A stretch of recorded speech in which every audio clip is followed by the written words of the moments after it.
चंदन षष्ठी का पावन दिन है।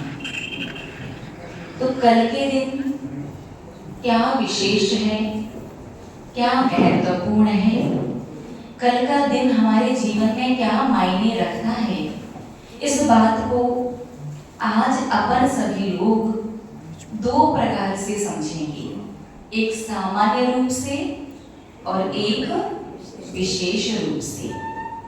सभी लोग जानते हैं कि चंदन षष्ठी के दिन मुख्यतया व्रत उपवास किया जाता है।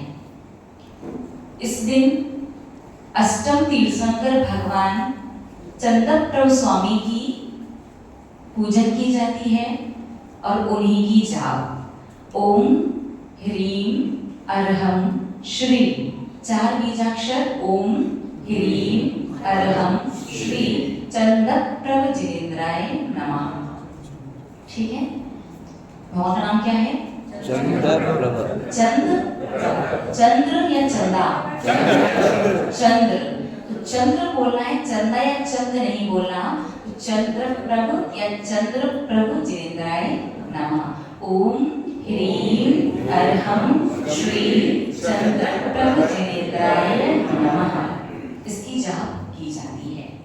अब कल के दिन का पहले सामान्य रूप से वर्णन सुनिएगा।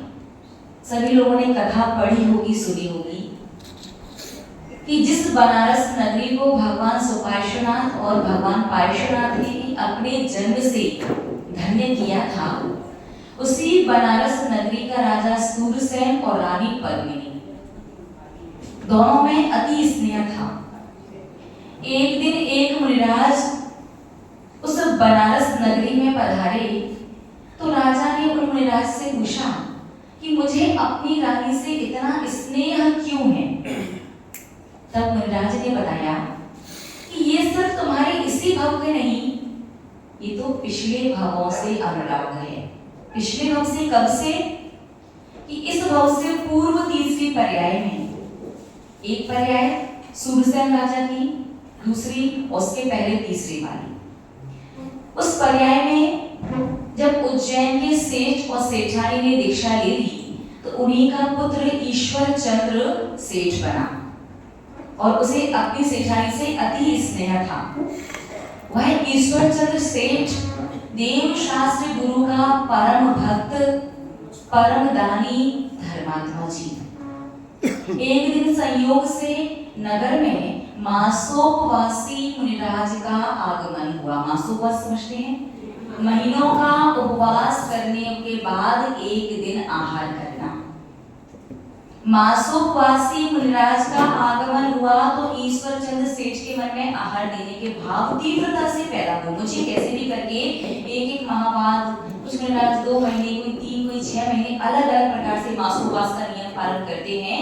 बड़ी मुश्किल से ऐसे तपस्वी साधु को आहार देने का मौका मिलता है।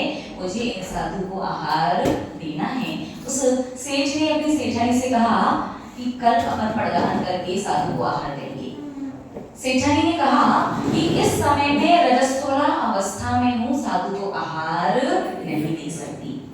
तब सेठ जी ने कहा बिल्कुल शांत रहना, तो ये वो चीज है जो तुम किसी को बताओगे तो पता चलेगा ही नहीं, इसलिए बिना बताए दे लो आहार। पुनः मौका मिला या नहीं मिला, ये भाग्य सौभाग्य कब आएगा।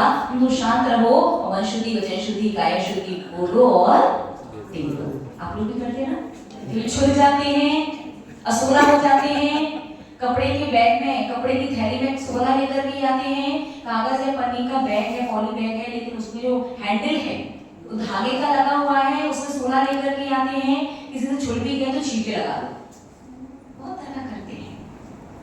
तो सेठ ने कहा कि ऐसा अवसर कब मिलेगा, तुम तो मनसुदी, जशुद्धि, कायशुद्धि बोल के आहार ले लो, बाद में अपन देख लेंगे। सेठाई ने समझाया, सेठ जी ने मानी। दोनों ने साधु का पाठदान किया, मन शुद्धि, वचन शुद्धि, काया शुद्धि बोल करके आहार दिया। साधु तो आहार करके वन की ओर चले गए और आत्म ध्यान के माध्यम से अपना कल्याण कर लिया।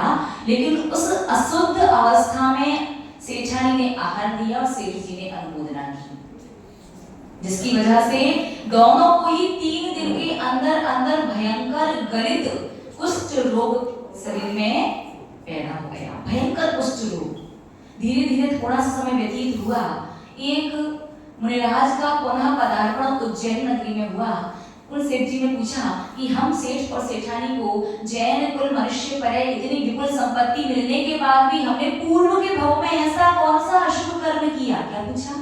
पूर्व के भवों में ऐसा कौन सा अशुभ कर्म किया जिसकी वजह से ये रोग बीमारी वाला शरीर बन गया?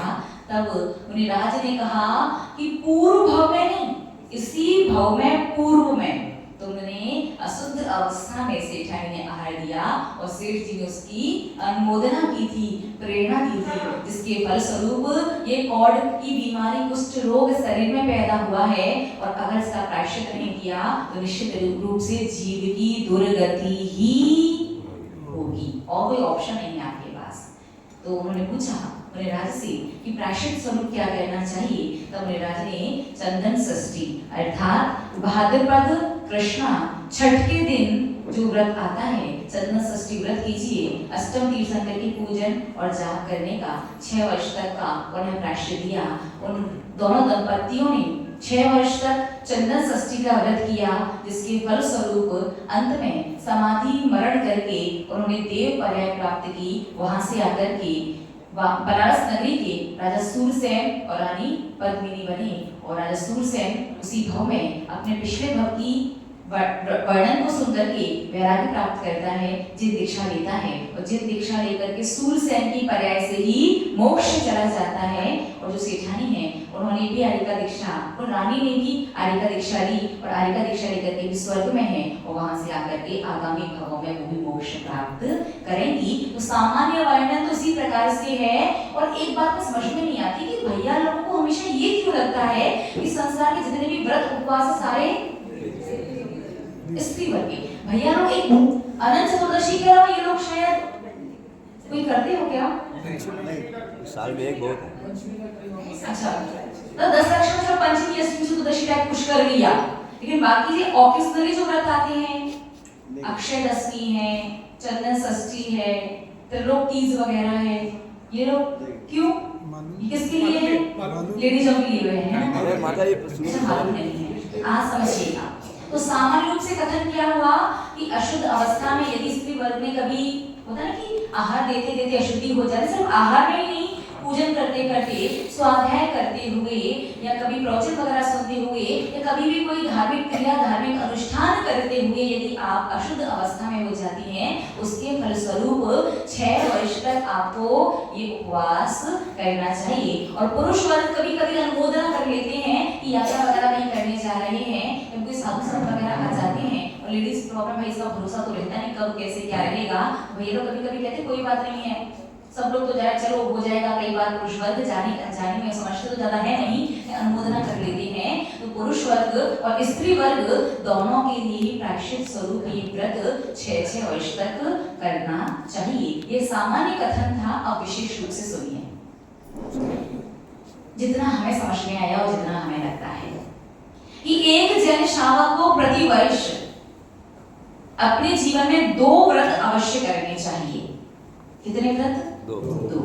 एक तो अनंत चतुर्दशी, वो व्रत क्यों करना चाहिए, क्या मायने हैं, क्या अर्थ है, वो हम आपको उस समय बाद बताएंगे जब वो आने वाली होगी तब। एक व्रत जो हमें लगता है कि प्रत्येक श्रावक को पूरे जीवन पर्यंत करना चाहिए, और वो व्रत है चंदन षष्ठी का व्रत। वर्ष में एक आता है, पुरुष वर्ग को भी करना चाहिए, स्त्री वर्ग को भी करना चाहिए।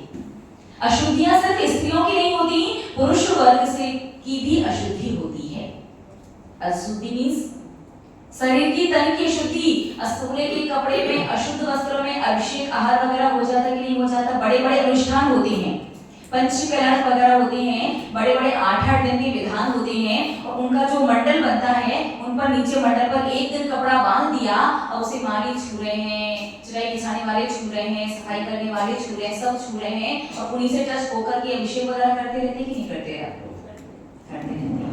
अच्छा, इस सभा में एक व्यक्ति सच्ची ईमानदारी से हृदय पर हाथ रख करके, हाथ खड़ा करके बता दो, ऐसा कौन सा एक व्यक्ति होगा जिसने कभी जीवन में अशुद्ध कपड़ों में आहार ना दिया हो या अभिषेक ना किया हो? ईमानदारी।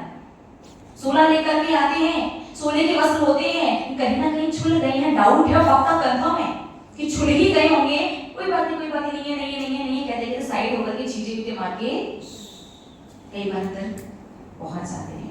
हाथ खड़ा कीजिए कोई ऐसा व्यक्ति जिसने कभी एक बार भी नहीं किया होगा सूर्य में आहार और अभिषेक है वो ईमानदारी से, थोड़ी दर्शाते हैं।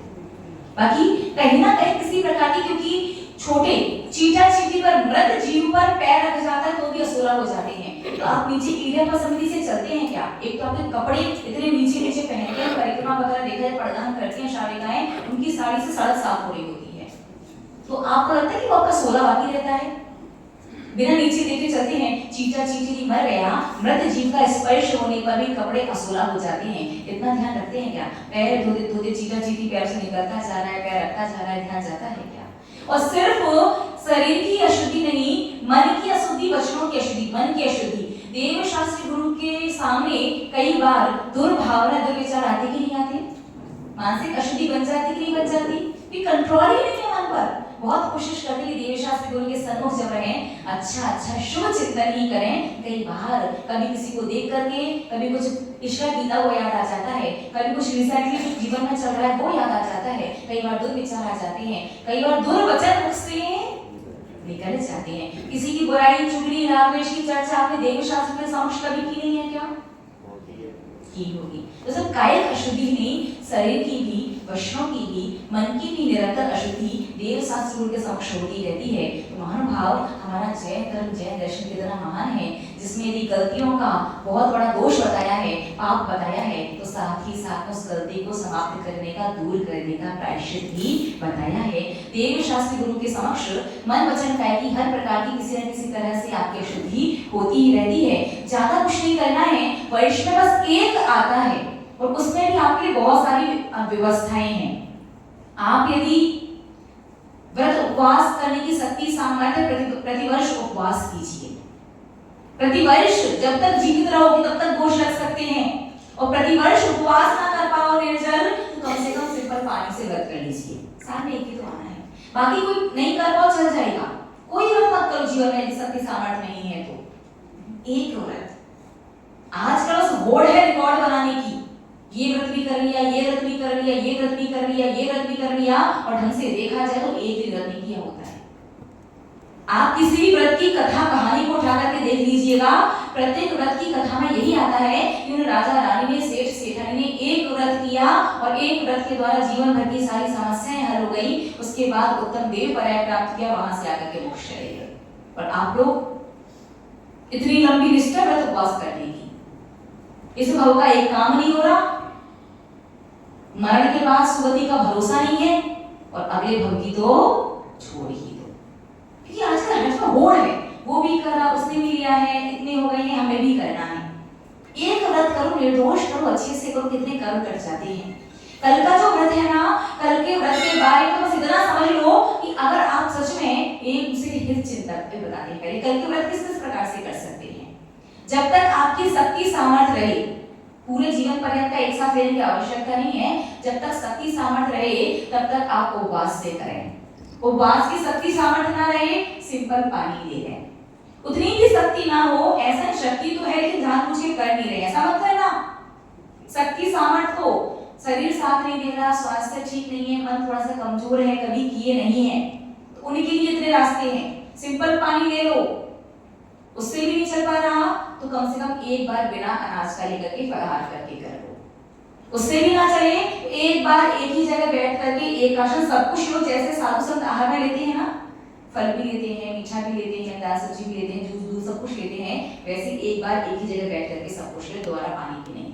इतने से भी ना चले तो एक टाइम भोजन एक टाइम पानी ले लो, इतने से भी ना चले तो एक टाइम भोजन एक टाइम फलाहार कर लो, और इतने से भी ना चले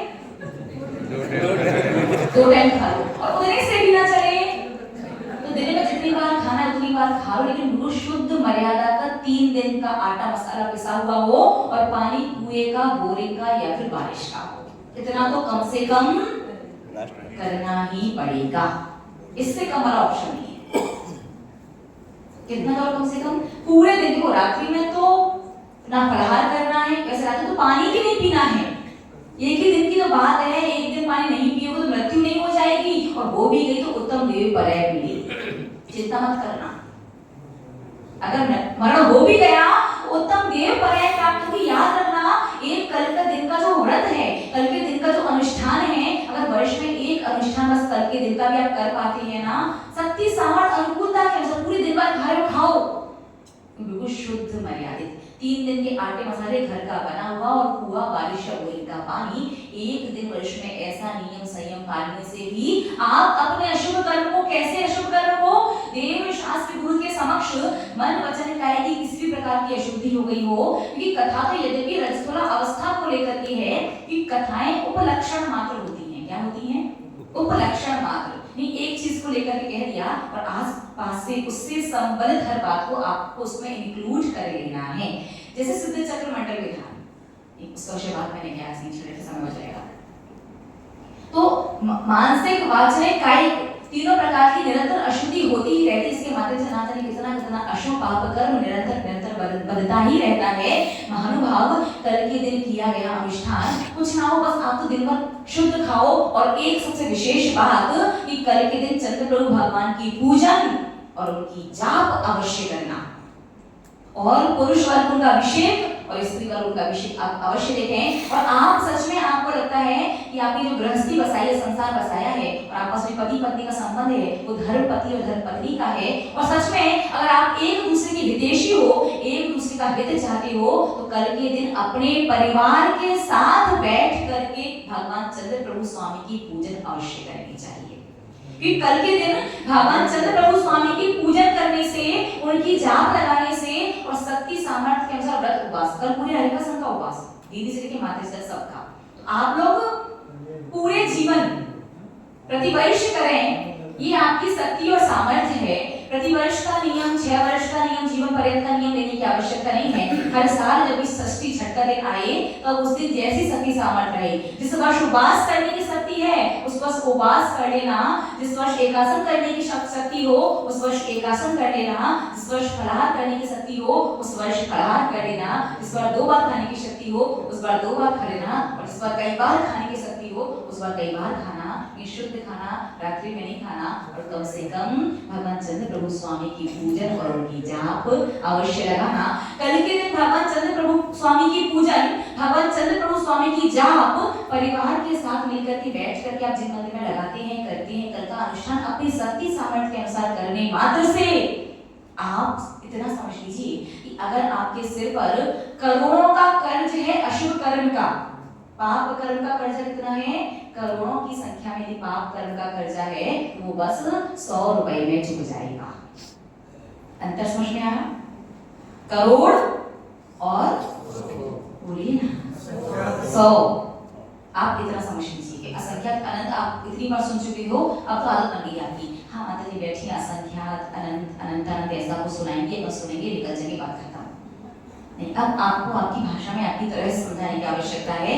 बस आप इतना समझ जाइए, जीवन के बाकी कोई व्रत उपवास अनुष्ठान आप कितना कर पाते हैं, कितना नहीं कर पाते, वो सब तो बात की बात है। जीवन में बस एक लक्ष्य बना करके रखो कि भगवान ने ऐसी शक्ति, सामर्थ्य और अनुकूलता देना कि ज्यादा ना सही वर्ष में कम से कम एक दिन चंद्र षष्ठी के दिन व्रत, उपवास, नियम, संयम जो संभव हो, और कुछ संभव ना हो तो कम से कम परिवार जन के साथ बैठ करके भगवान चंद्र प्रभु स्वामी की पूजन और उनकी जाप अवश्य करें। कम से कम पूजन और जाप तो करो ही करो, उसके बाद भोजन शुद्धि वगैरह करोगे तो ही कर्म आपका करोड़ों का कर्जा वाला कर्म सिर्फ 100 रुपए में चुक जाएगा। इतना विशेष होता है कल का दिन। मामूल भाव निश्चित रूप से एक बात हमेशा स्मृति में रखिए, आपको लगता है ये मेरा है, ये अपना है, ये मैंने खुद कमाया है, इस पर तो मेरा कमांड चलता है, इस पर तो मेरा अधिकार है, जब चाहूं जो कर सकता हूँ, ये सब आपकी मिथ्या भ्रांति है, गलत धारणा है। 24 घंटे और जन्म से, गर्भ में आने से लेकर के मृत्यु की अंतिम श्वास तक जो शरीर आपके साथ रहता है ना, ये शरीर भी पुण्य की वजह से आपका साथ दे रहा है।